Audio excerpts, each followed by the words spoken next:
U.S. forces struck Iran today for the fifth day in a row. House Republicans unveiled a $95 billion spending package to pay for more of this deeply unpopular, historically unpopular war, and to fund a backdoor voter suppression program. The text of the bill carves out $10 billion for states willing to impose voting restrictions like those found in President Trump's Save America Act. $12 billion in aid to farmers. These are farmers who are hurt by Trump's own tariff wars with America's trading partners. And $60 billion in defense funding to pay for the reignited war with Iran. $13 billion to fund intelligence programs. Republicans are pursuing this funding through a special process, one that would block it from the filibuster and thus only require a simple majority pass in the Senate. But even a simple majority is not actually that simple these days. While Republican leadership happily granted Trump's defense funding requests, and they did not include any budget cuts, offsets, or plans on how to pay for it, despite that fiscal hawkery they usually embrace, that has turned off some hardline fiscal conservatives and others in Trump's America First camp. One Republican lawmaker told Politico today, quote, "We've been lied to." Meanwhile, the top Democrat on the House Budget Committee, Congressman Brendan Boyle, calls the package the America Last budget. Joining me now is Congressman Brendan Boyle, Democrat from Pennsylvania and ranking member of the House Budget Committee. Congressman Boyle, the U.S. wrapped up its fifth consecutive day of strikes again on Iran. My question to you is, would this spending package, if passed, allow the Trump administration to drag out the war even further? Well, good to be with you. And just to underscore something you said in the very beginning, this is a historically unpopular war. In fact, the most unpopular in American history, more than 2-to-1 disapproval over approval. The number one issue that most people agree, whether Democrat, Republicans, or independents, is the affordability crisis. Here we have a bill that does absolutely nothing to address the affordability crisis. Instead, it prolongs the most unpopular war in American history. Now, with $73 billion, combining the defense and intelligence money that's in there, how much longer would they be able to go in Iran with that money? That's actually still murky. I'm waiting for the analysis from that from CBO. I'm hoping that we will get that in a few weeks. One thing is clear, it's not the full $300 billion that Donald Trump asked for, but it's still a lot of real money.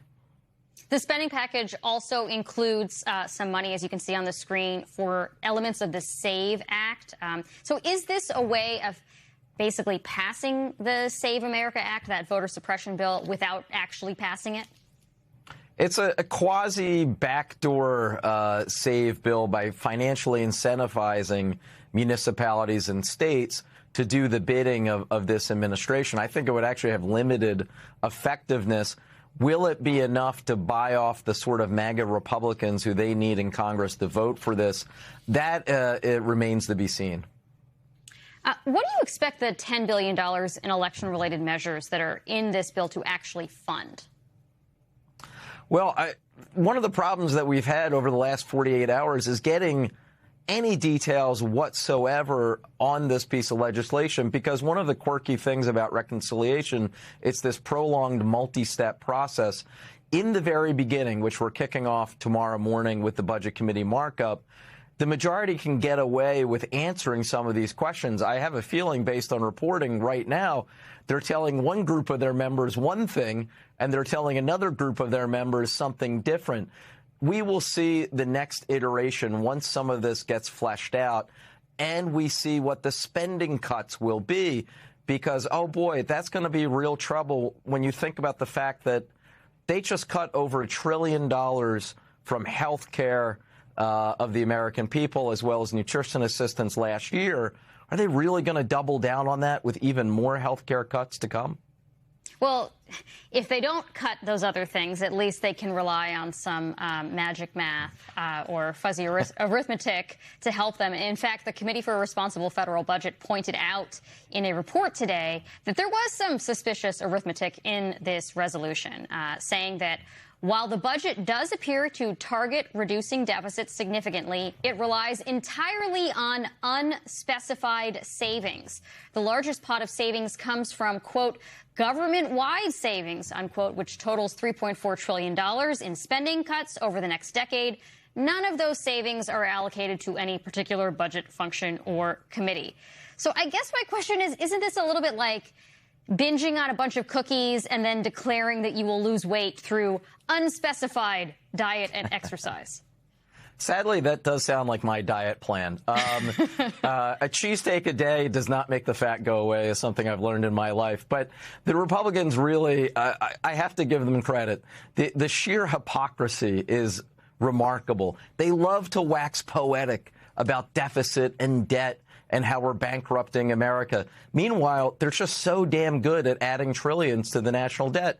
They added more in their big, beautiful bill last summer. They added more to the national debt than any other bill in American history.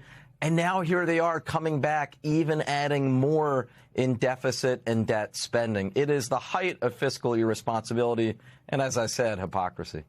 Yeah, I mean, they're adding debt, they're adding to the deficit while still cutting back on important safety net programs, which brings me to my next question, which is that I want to ask you about a very particular part of the economic picture right now, which is the long-term unemployed. According to the Wall Street Journal, the long-term unemployed, people without work for 27 weeks or more, accounted for 27.3% of all unemployed people in June, which is up 4 percentage points from a year earlier. That is hovering near the highest level since late 2021, when the labor market was still recovering from the COVID-19 shock. What can be done to improve the situations of people who are still struggling to find work, particularly given these changes to the safety net that make it harder to put food on the table or to get access to adequate health care? You know, I'm so glad that you highlighted this, because just looking at the simple unemployment rate can be a little misleading. First, it doesn't tell you the labor participation rate. And then second, it doesn't address specifically what you just raised, that chronic long-term unemployment, that those are sometimes the hardest to get back in employment. But I know this, the Republicans have absolutely no plan to address this whatsoever.